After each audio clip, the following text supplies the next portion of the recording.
Hey, good afternoon. This is Neil with Simpler Futures that you can find at simplertrading.com. It's Monday, the 23rd of October, and it was a very, very light news day and earnings. However, that will not be the case tomorrow. Got Microsoft, Google, and Visa. Wednesday, you got Facebook, if you dare call it Meta, but I still can't stop calling it Facebook. And IBM. Thursday, Amazon. Friday, there's Exxon and a few others. But Thursday, there's also news, a good bit of it, including GDP and initial claims and some other stuff. And then Friday, PCE. So I can be wrong, but I never do like the idea of going out short in front of names like Microsoft, Google, Facebook, Amazon, Apple, Netflix, Nvidia, even IBM. It can always obviously be bad and they can drop, but I just don't like the idea of being short at near latter part of the day in front of those names. I do not. Okay, so that's my thing. That plus today we did dip into, look left to be right, so look left back over here. Today's price action dipped into this range trade that was earlier this year, April through mid-May, 6 weeks of sideways trade. And so since it's in that profile, then I think what we do is we profile it and pick up the important features of it. One, we've known for a long time. I've had you on alert for the most traded volume price in that entire range, 42.30. Took care of that in the overnight last night, and again this morning after the bell. Even it traded a little lower, so took care of that during an RTH session as well. Then, I look and I like to look for important features. Since you're in this block of trade, may as well pick up anything we can from it. And you see there was a lot of wiki price action, meaning somebody was trying to defend this area. I mean, maybe not to the tick, but certainly this area right there. And I'm going to call that 20, 20, you just call it 21. 42.21, right? It's really 20 or 22, so just split the difference, 21. Now, coincidentally, today's trade, high to low, gives fib levels of a 618 at 42.40, where we went out today. Anything below that, and I would target this next level below it, which is what? 21.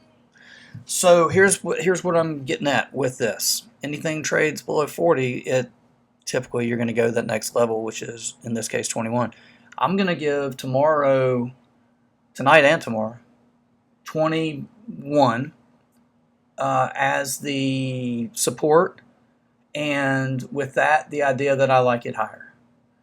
And as far as higher, we may as well come up with some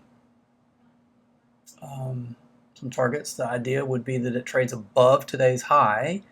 I'll give it the target of 43. Well, weekly pivot. How about that? Weekly pivot, 43.05. Okay.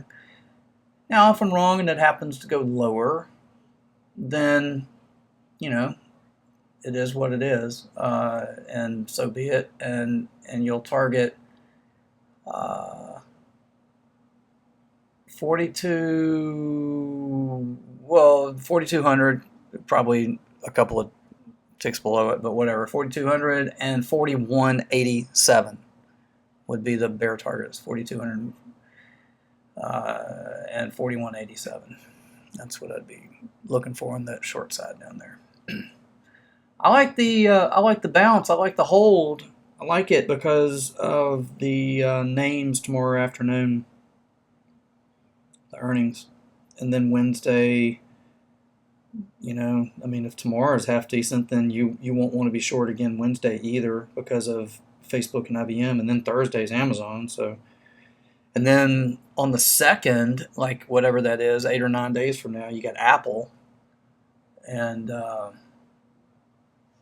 historically, it is at least accurate to say historically it does kind of trade lower left to upper right, higher into, at least into its earnings.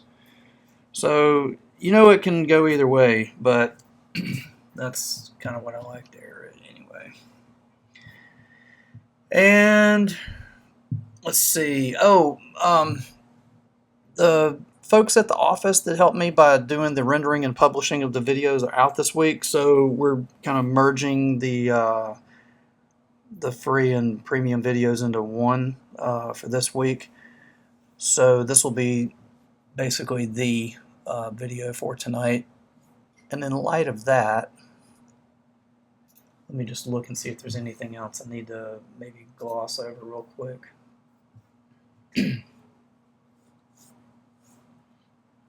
I kind of do actually like the nat gas holding the way it did today.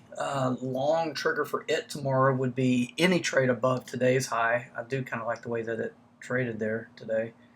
Be about 296 trigger long nat gas tomorrow. We're already have a view and opinion and some positions in the ags, and so I'll leave that be just as is and has been. Same with the meats.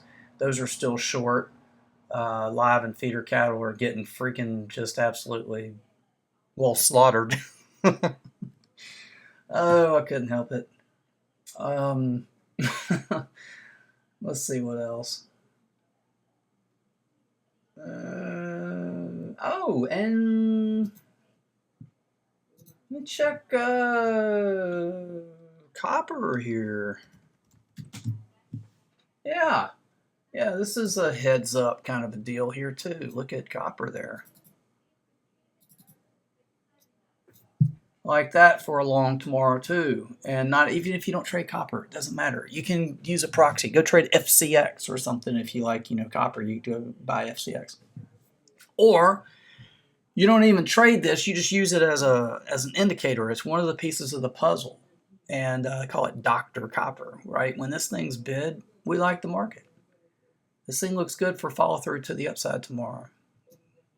Keep that one in mind too as far as a clue.